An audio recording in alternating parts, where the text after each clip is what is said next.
I'm going to do my intro how Mick does his intro with the Samboner Show. And welcome back. And welcome back, Samboners. No, welcome back to the Colin Thompson Show. I appreciate everybody tuning in as always. As always, we're brought to you by everything that we do here at Not For Long Media is brought to you by our friends over at the Original Fudge Kitchen, shipping fudge and sweet treats across the country. Valentine's Day is coming up next month. I know it's time away for some of you fellows out there. We know how unorganized we are. Do a little planning. Pay dividends down the line. I'm joined by Samboner Mick McKenzie. How you doing, buddy? I'm doing great, Colin. Thanks for having me on, man. Dude, we are grinding today. We had at 9:30. We had an awesome guest that will come down later down the road. I did a show for. Popped on your guys' show, which is an awesome episode that will come out today, as long as mine show Wednesday, January 18th. Johnny Magliozzi. Followers of this show know Mags, Florida Gator pitcher. Let's see, from Boston. He's a scout for the Mets, so he's kind of been everywhere and done it. Bought the t-shirt and hat, to quote the great Kenny Chesney. Mick, thoughts on the Mags interview? I loved it, dude. Milton, Massachusetts pride. Yep. I asked him what I asked him. What's his favorite food to eat in Boston? He was talking about the buffalo chicken stromboli, was it? Or the chicken? Calzone. I keep saying that. But no, man, talk about the ultimate Samboner, a guy that just likes to roll up his sleeves, quest for the best, go get a nice bite to eat, maybe throw back 15, 20 beers. Yeah. That dude's a hammer. Dude, he's a hammer, man. He really is. He's like, just a tough, undersized, blue-collar family, like played hockey, went pitching, got drafted out of high school by the Rays and drafted professionally by the Mets.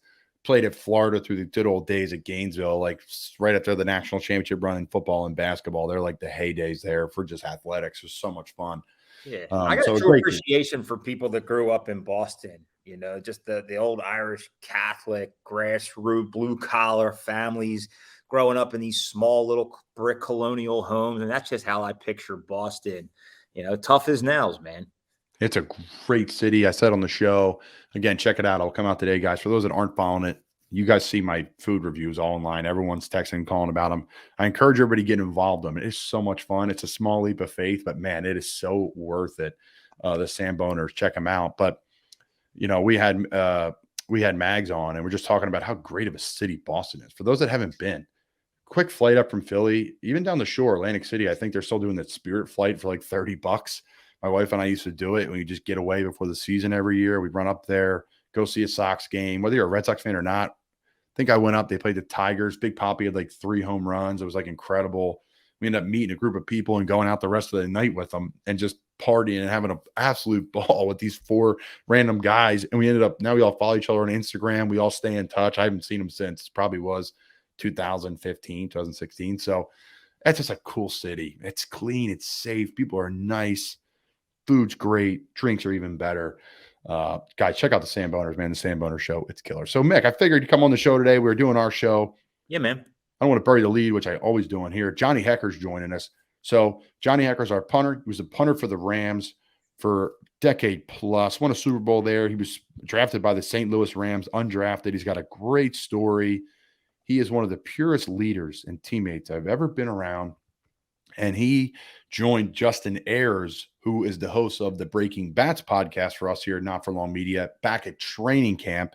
And it's been an episode we've been trying to get out for a while, and it just didn't work out for whatever reason we could. So, hey, man, it's not backdated at all. It just talks about, Johnny's career, winning a Super Bowl, and Justin's a super, super talent. So we're going to tack that on to the back end of this intro here with Mick. We're going to go 10, 15 minutes here. Keep it loose, keep it light. Next week, we're going to have 2 episodes out. Demontrez Sweat, who I played with in the XFL. We did that a couple weeks ago. Absolute stud of a guy, of a person. He's in film now, and he was a really good draft pick and stud at Louisville. We played him in Florida in the Sugar Bowl, so we tell all those stories. He's going to come out Monday. And then Jordan Reed, who, barring injuries, I think he's a Hall of Fame tight end. He was unbelievable for the Washington, used to be Redskins, now Commanders, used to be the football team. But he played for when they were the Redskins, and an absolute stud. He came on the show live from a little pub there. He was Samboning. So that's cool stuff. That will come out Thursday, but we're going to up our intake a little bit. We're going to hit the gas pedal here. This is the busiest time of year, not for long media. It's football season, and I digress. Mick, we got to get into the games this week. First off, most importantly, Mick, what's the plan for the meals on Saturday and Sunday? What are you hunkering down? What are you getting? Where are you getting it from, and what are you ordering? No, it's a great question. It's a great question. So, it's been a while since the Birds were the contenders in the league in terms of possible favorites to win the Super Bowl. In 2017, we got together a ton on Saturdays. 2017 was the year of the deep fryer, Colin. A couple of us went out and bought the actual big deep fryers. Somewhat dangerous, but Does it make a mess? It doesn't make a mess if you're clean about it. The only downfall is the cleanup, right? You gotta let that oil sit until it cools down, and then where to put it. So it's kind of a hassle at the end of the day. But this day and age, we're kind of past the deep fryer. So we'll just pick up food from all the local staples, the best wings in the area, the best Italian delis in the area. Maybe the wives will brew up a couple good dips, some buffalo chicken dip. Where's the tomato? Are you guys doing the tomato pie? When I was a kid, we used to get the tomato pie. Like someone would always bring that, right? There'd be like hoagies, there'd be like pizza, and then someone would show up with the tomato pie. Is that still a thing? Oh, 100%.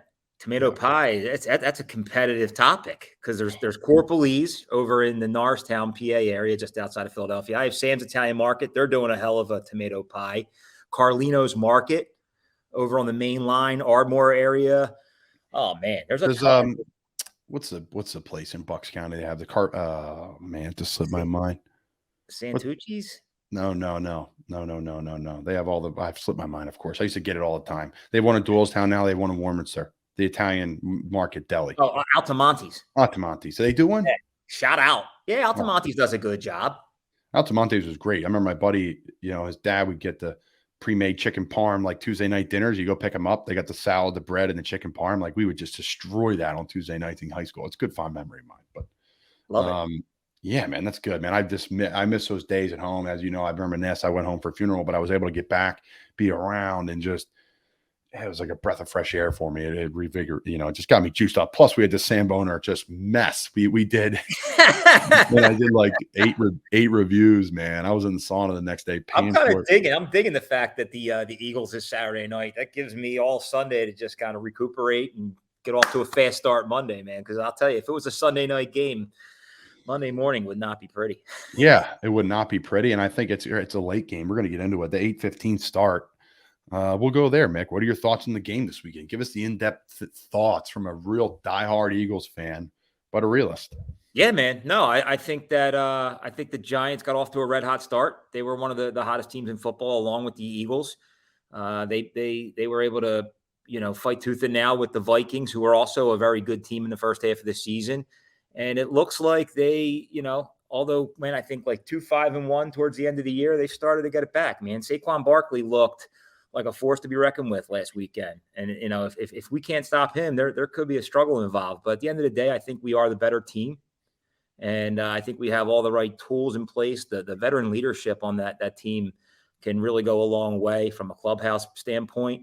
I believe we are 7.5-point favorites in Philadelphia. I mean, come on, South Philadelphia Eagles, New York Giants, divisional rival, South Philadelphia, 8:15 that Lincoln Financial Field, dude. I mean, if you can come into Lincoln Financial Field in South Philadelphia on a Saturday night and win that game, I'm walking out of town.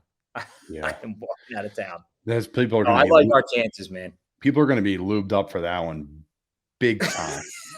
I mean, 8:15 at the Link in South Philly. It's going to be like perfect playoff football weather. I think I saw, and people were talking about this on the Samboner show before this.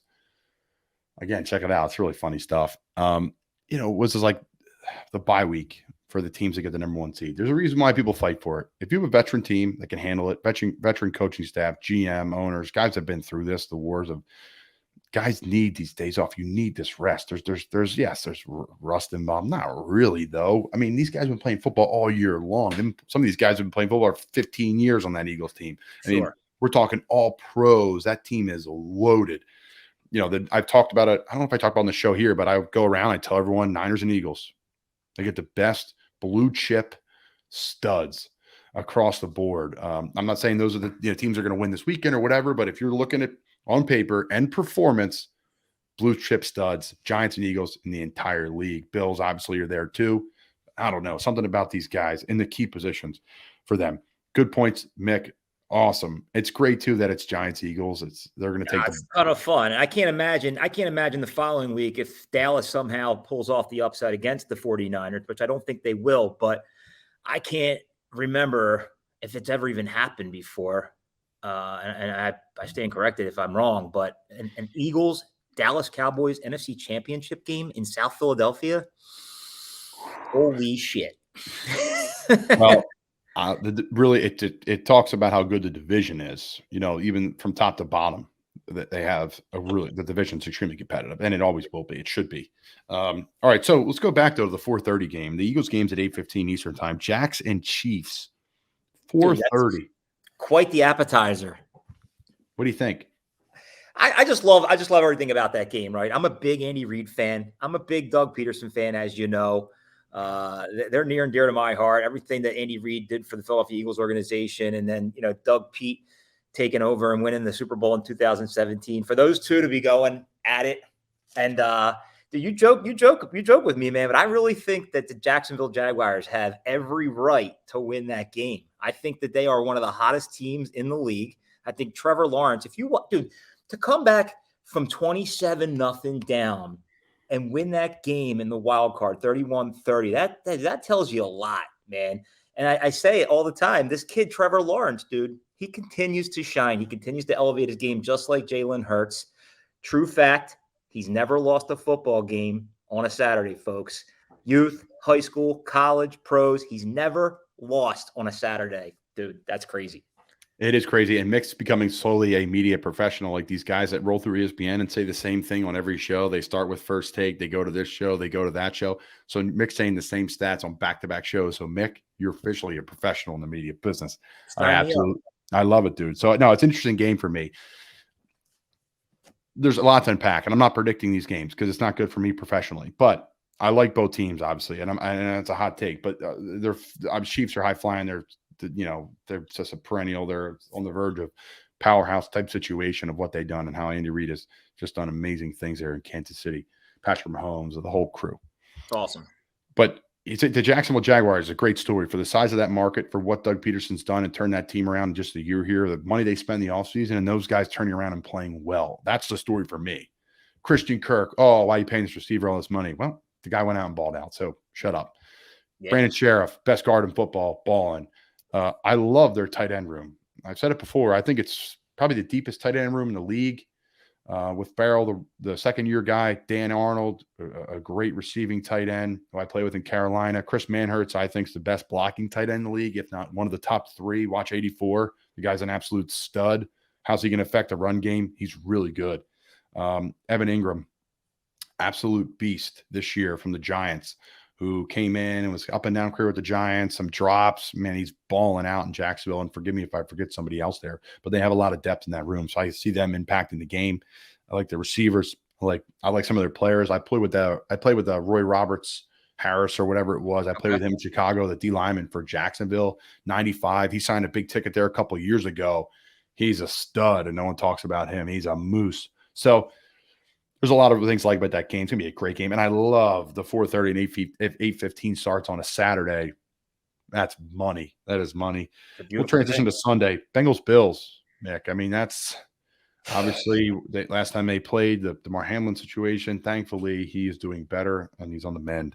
That one sticks out at me as probably the number one matchup of all four. 3 p.m. Sunday. The Buffalo Bills, though, they're unpredictable. I feel like you never know what you're going to get out of this team.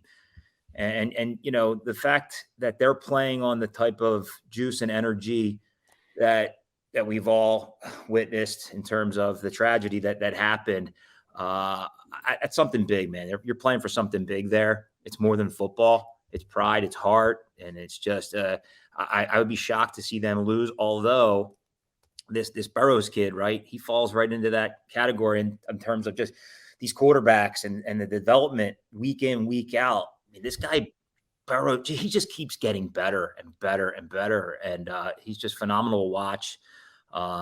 He's got to be licking his chops, coming up short last year. And he's right back at it, 2 wins away. And that game I can't really predict the winner for that game. I think it's just going to be a classic shootout between 2 great quarterbacks, 2 great coaches. I am pulling for the Bills due to some local ties here with Sean McDermott and John Butler. But overall, I think that will be one of the best games of the weekend. Yeah, there's a lot. The local ties are always fun too. And that's the funny part about Pennsylvania. The more you're in this business, you look around, you're like, all these coaches are from Central PA, Eastern PA. It's every if you go through the rosters and look, it's pretty cool. It's something I take pride in. The great state, Pennsylvania and Ohio, tied at the hip with all the similar Division II, Division III, studs that turn into coaches or whatever it may be. We finished the night, with an unbelievable game, right? We saw what Dallas did. They're a loaded team playing the Niners, which, again, roster-wise, is one of my favorite rosters in the NFL, 6:30 p.m. on Sunday night. What do you think, Mick? Yeah, no, it should be a good game as well. It's been a long time since America's team has been in the contention. Again, though, I can't see them beating a high-profile team like San Fran. Just the talent around the quarterback alone, and Brock Purdy has done a phenomenal job leading that campaign. It should be a good game. Dallas looked really, really strong last week. I'll give it to them. They laid the wood, the TB12 and the Bucks. But at the end of the day, I'm going to go the 49ers over the Cowboys in a very close battle. So Mick's going to go Jacksonville, Philly, Buffalo, San Fran. There it is, folks, from Samboner himself, Mick McKenzie, an absolute stud. Guys, promo code Colin Thompson if you're going to any of these games this weekend. It's going to get you $20 off any order over $50 from our friends over at GEEK. Check them out. Promo code Colin Thompson, COLINTHOMPSON.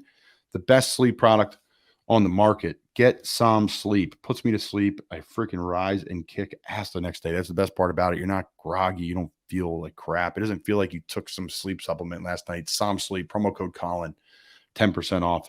Check them out. All right, Mick, I want to talk about Bus One. First off, you're not liking my rating system anymore at the Samboners. We forgot to talk about that on the show today. You're not liking my new rating system. I have to go back to the normal thing, the rating system that others created. I'm not going to say their names. It's not even original. No one has ever created the Samboner scale. I'm sorry. But it's the normal rating on the scale. Who are others? Who are we talking about here? You know the guy that invented the Dewey Decimal System?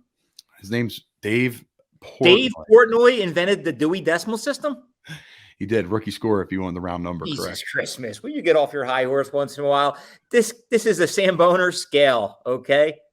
We came up with this. There is no rules in Samboners. Everybody's got to get out there and Sambone it. Yeah. I think I just changed mine. It helps me organize things because I forget what I did. And I almost want to say to people, hey, listen, this was a Bus One for me.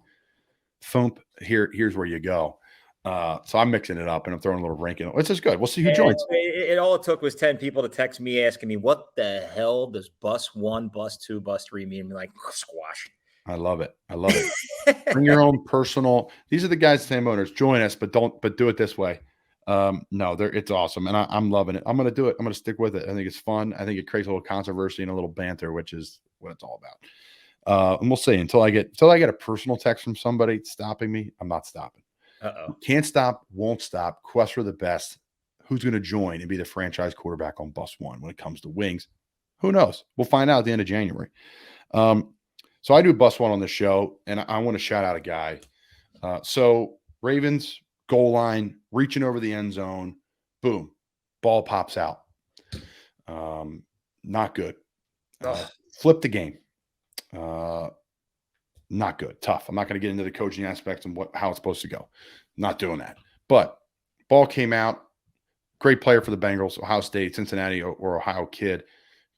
Boom, catches it. He's gone. Well, if you're really watching, the fastest this player, who's an all-pro player, Mark Andrews, ran in his life as a football player in the NFL was 20-plus miles an hour, and that's when he was chasing that play down. He got into that screen, almost caused a block in the back penalty, and almost made that tackle. And almost made that tackle on Hubbard. I mean, that's unbelievable. That's a 260-pound man. That is a 260-pound man with, I think he has diabetes.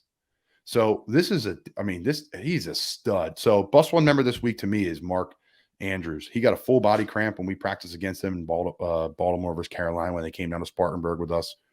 What a freaking beast, man. The effort play to do that just shows you care for your teammates. Always show up in the film. That's what the coaches say. If you show up in the film and you're helping guys up and you can see that your nameplate and your helmet in the film, when the film zooms in on the coaches panel that people don't see, just players and coaches. Wasn't there a similar play like that several years back? The Pittsburgh Steelers. Who am I thinking of? The Cowboys. He pops the ball out, right? The number 92. Well, yeah, that's James Harrison. He scored. He ran 99 yards and he dove in at the very end. Unbelievable. That was Super Bowl versus Arizona, I think it was. There's a lot of really good ones. Ben Watson for New England. For those at home hasn't seen it, check it out. I think that's the most impressive one ever. In my opinion, DK Metcalf last year chasing the dude down. That was insane too. He's a pterodactyl running around out there. So yeah, that's the bus one member for me this week. We're going to keep it short. We're going to keep it sweet. Actually, I got to bring up the bar of the week this week, and I completely forgot about it, which is bad ball on me. I'm going to get into it in a second here, but I'm going to do my prep. There it is. Perfect. I just sent somebody there on our last show. So bar of the week this week is Little Woodrow's in Rice Village in Houston. Check this out. Now, there's a few of them. They're all around town. They're all different shapes. They're all different sizes. But this Little Woodrow's is freaking fantastic. Outside seating, inside seating, turfed. They have the outdoor TVs. They have the pool table. They have the foosball table. They have the awesome kind of old school little dive bar in there, but it's clean. It's nice. They have clean and nice bathrooms too, which I know is a big deal. Very underrated for the dive bar scene. So let's go cold beer. The bartenders were great. We were just stopped there to watch a little bit of some college games. It's college world down there, Mick. Everybody's talking about, they don't introduce you about, hey, this is Colin. It's like, he's Colin. He went to Florida. It's very different. You would never introduce somebody in the Northeast. Hey, this is Mick, Eagles fan. Down there, it's like, oh, that guy went to A&M. That guy went to LSU. That guy went to Alabama. It's funny. This guy went to Texas. So we watched college basketball games there. It was great. So cold beer, 4 out of 5. I got to write my list down here. TVs, they were really good. Outdoor, indoor bar, pretty damn good. I'm going to go 5 out of 5. I mean, they're not much better than that. They get the projector screens. They got TVs indoor, outside. I mean, they get great seating outside. So 5 out of 5 there. The service was great. They had one bartender killing it for a whole group of people. I'd give her a 5 out of 5. And then the food and ambiance. They don't serve food, but the ambiance is great. Indoor, outdoor seating. This is a great review. We're going 18. Food. They don't have food. Yeah, they don't have food. This one doesn't, for whatever the location doesn't. But great. I mean, the bloodies were unbelievable. I don't ever heard anything like that before. They don't have a kitchen? Yeah, it's just a bar that doesn't serve food. You ever been to a pub before, Mick? I've been to plenty of pubs there, Colin, and I've never been the one that didn't have food. If anything, if they didn't have food, they had a food truck outside for you to get food. They probably do, but literally it's the most populated food area. So it's like, so I'm going to go, Little Woodrow's, Houston, the Rice Village one particularly. 4 out of 5 on the cold beer. TVs, 5 out of 5. The service was great. One bartender for the whole place, just kicked ass. And then food and overall, ambiance, no food, but just a great indoor outdoor setup. Cornhole, the whole 9. So 18 out of 20. Not on the Samboner scale, on the Colin Thompson bar of the week scale. 18 out of 20. Where'd you learn that? At Archbishop Wood? 18 out of 20, Mick. So I rate everything 1 through 5. And there's 4 categories. So that's simple math. Pretty basic. Yep. Well, it's not, no decimal points and all that. Like your wing sauce list. Yeah, my wing sauce list. My first list is, literally the first thing on my list is just, I'm going to make it to there today for lunch as you bring it up, is a little Old Bay, an Old Bay honey wing, which is unbelievable. Donnie's Blackened Wings are like the number 1 wing in Charlotte. They're voted every year. I mean, that's on the list too. It's creative. I love a hot wing. I love a good barbecue wing though. Like people don't talk about that enough. No, like barbecue wings are money. And then teriyaki, a little tang to them though. I like a spicy barbecue of some sort. Yeah, but I like the grilled barbecue. I'm a barbecue wing guy. I think they're very underrated. And then lastly for me is this. This is a sensitive subject for me, Mick, because this really upsets me. This takes money out of people's pockets. And it really upsets me from a player's perspective. There's rating systems online. I'm not going to talk about them. But there's rating systems online for players. This player got graded this. This player got graded Y. It's absolutely ridiculous. I don't know how you could sit at home and grade games as a media person and say this guy had this game or that game, and you don't know the play. What if they're supposed to double team to that linebacker and your O-line buddy abandoned you and went a little early, and then that guy beat you on the double team? Is that a minus on you, or is that on your line buddy? People ripped Sam Darnold last year when we played the Eagles. I missed the block. And Barnett was chasing him around, and Sam, I think, threw it out of bounds. Is that Sam's fault for throwing it out of bounds, or is that my fault? That's my fault. How do you not know the scheme? How can you grade people? So what happens is this grading system, who does some really good stuff analytically, really good for coaches and high schools and college, and some good stuff with that, puts grades on players, and fans and media react to it. And then also in negotiations, NFL owners and GMs are using that against players or for players to help them negotiate better. So there was grades that came out about 2 tight ends yesterday for the Carolina Panthers that are just ridiculous. And that really upset me because it's just not a reflection on how they played this year. And it drags their name in the mud a little bit. And that really upsets me. So I know I'm kind of off the beaten path. I'm not kind of directly talking about something because it's not professional to do that in our business. Could work for them one day. But man, oh man, it's upsetting because it's good for fans and all. I get that. But it ends up costing guys money on the negotiation table that are playing, busting their ass. And in the building, they may have great grades from that coach. Could grade out 75%. Like this current thing, I think I graded out on a 78% for the game, which is okay. You get graded on your effort. You get graded on your execution. You get graded on your alignment, your assignment, everything. Every play we get graded on by your coach, by your special teams coach. But then you have another system come out and grade you as a 38%. And you're getting murdered online. You get murdered. And then you go to a negotiation table and then they can use that against you. So I don't know. That pisses me off. It's a hot button topic for me. And I like to go at people on Twitter for it because it's fun. Listening to the wrong people. Yeah, I shouldn't even listen to it. And I shouldn't go to it, but it affects people's money. I found out this year, which was weird. So, yeah, guys. I mean, that's it for the show today. A lot to talk about. Johnny Hekker's coming on next. Mick, thanks for hanging in, listening to me banter. We had good talks as always. We got to get you on more, man. Guys, again, check out the Samboners and the Samboner Show. Join it. Stop watching it and texting me about it and saying this is cool. Just freaking get out there and Sambone. It's wing month, man. It's freaking wing month. Trying to shed a couple pounds. Maybe you had a bunch of hoagies, delis, cheesesteaks. Get a wing. Maybe grilled. You can grill, Mick. Maybe lemon pepper, which is another one of my favorites I left on there. But if you don't have a wing term with 2 words in it, you're a bush league. What happened? Take a bite. It's a lifestyle. That's Mick McKenzie. I'm Colin Thompson. Enjoy the greatest punter in the world. This guy's absolutely money, man. Johnny Hekker, absolute legend. Thanks for tuning in. Thank you, J.A., for the interview. Keep on Sambone. All right, so we are here at Carolina Panthers training camp. My name is Justin Ayers for Not For Long Media, and I'm joined by the new punter for the Carolina Panthers, Johnny Hekker. Johnny, How are you doing? I'm great, Justin. Thanks for having me. I'm having a great time. Dude, I'm so excited for this because I've seen all the things you can do with a football. Yeah. And I think back to Pat McAfee breaking down your sideways drop ball. Oh, yep. A couple years ago. Yeah. Like, how much time in the offseason do you spend tinkering on stuff like that and trying to perfect that kind of stuff? Yeah, a little bit. I mean, off-season really for me now, being a 32-year-old guy that's been around for a long time, is a bit more get away from the game. You know, don't hit too much. But once OTAs start, I really ramp up training, and I'll spend some time working on new things. You know, you tinker, and then you have the idea, do I have the cojones to try this in the preseason? So we'll see if a new punt happens this season. You never know. Little teaser. You never know. What has Pat meant to the profession of punting?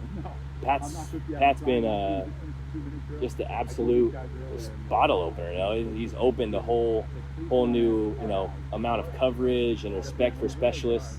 And kind of just independent media. In and of itself, I think he's done a great job of going and doing things on his own and doing it the right way and working hard. And I love Pat. He's a hard-working dude. I wish he was still kicking the football, but he's done a great job for himself, and it's been just a testament to his hard work. Absolutely. So, I mean, you've talked about it. Like, you've executed some of the prettiest fake punts, some of the prettiest passes I think I've ever seen. Like, what is the team, and what do you have to do to be able to execute those and sell it so well? Yeah, you just gotta play it cool when it gets called, and then also, during practice, just do your best to make it game-like. You only get one shot, so when it comes on game day, you got to execute. So, we usually only get 1 or 2 shots of it in practice. One of them will be, let's run it. One of them, let's kill it and get out of it and hit the punt. So, for the most part, you get your shot, and you got to make it look good in practice for the coach to have confidence in you to run it in the game. Absolutely. Any nerves when you're called upon to fake punt pass? Every time. Yeah. Every single time. I have nerves going out just to punt sometimes. Usually the first punt of the game, I'm a little like, okay, let's get this thing going. Yeah. But, once you get that opportunity out of the way, and it's just two guys playing catch on the fake, you just do what you can to sling it out there and not ground one or sail it over his head. What's the farthest you've ever punted a ball, either like in practice or in a game? I mean, with wind, I've hit one, from the back of the end zone. It's rolled through the end zone. That's a 90-something yarder. But I've never had that in a game. Never had the opportunity to smack one with wind behind me like that. But in a game, I had 74 yards maybe. So you previously were the former owner of the number 6 jersey, and obviously Baker Mayfield 6 came in. What were the negotiations like for that number? The good thing was they wasn't too intense. It was definitely on my end just having to weigh. Do I want to just not take any offers and keep this number, or do I entertain it and just kind of see how things play out? So it was a deal where I kind of had to gauge his interest, how much did he want the number, and kind of see what other numbers were open for me to get into. And we came to a mutual agreement that was mutually beneficial, and here we are today. Very diplomatic. Indeed. I have a very non-Big J journo question for you. Okay. Who do you get mistaken for most, Prince Harry or Carson Wentz, if you're like walking down the street? Oof. Probably Carson Wentz, to be honest. I've gotten Andy Dalton a couple times. I have a really funny story. In Orlando with my family, I was there for a Pro Bowl, and I had a camera crew with us, so I'm going on a ride, and I get off the ride, and I walk past these 2 little kids, and he hits the brother and said, "I told you that wasn't Andy Dalton, you idiot." Pretty funny. I felt great. At least they thought I was a quarterback. Didn't Prince Harry come through the Rams when you were there? If he did, I didn't see him. I'm not sure. We played in London a bunch, but he might have come in through sometime in LA too. There's a lot of people that come in and out of the building, but I don't think I ever met him personally. Okay. What is the best piece of advice you've ever received? Best piece of advice I've ever received? Man. Just be thankful. Be thankful. I mean, there's so much in life that passes by, people that do things behind the scenes that help you do what you do, and a lot of times it goes unacknowledged. So, just taking your time to tell people that you're thankful for them, and making sure that the people that really put in a lot of effort but maybe don't get as much shine can feel that from you, because when everyone's working and feeling validated, it helps everyone kind of raise their level of play. I love that. All right, so I have 3 really quick Panthers trivia questions for you to end this interview. Here we go. So how many players on the roster right now attended Temple University? Bonus points if you can name them. Yeah, Matt Initis, Tompy, PJ Walker. If there's more, I'm not sure. There's 7 total, actually. Players? Yeah, on this roster that went to Temple. Holy smokes, who else we got? Colin, Robbie, Initis, Sam Franklin, Sean Chandler, Keith Kirkwood, and PJ. Good gravy. Go Owls. Go Owls. Which player on the roster has the most Pro Bowls? Which player on the roster has the most Pro Bowls? C-Mac? It's actually you. Oh! You're a 4-time Pro Bowler, right? Wow, yeah. Yeah, that's the most on the roster right now. Incredible. Last question. Yeah, we'll get some more. There's a lot of guys here. Johnny Hekker. Yeah. Thank you so much for coming on Not For Long Media. You got it. It's a pleasure to watch you do what you do. Thank so, keep up the great work. Appreciate you guys. Thank you so much. Thank you.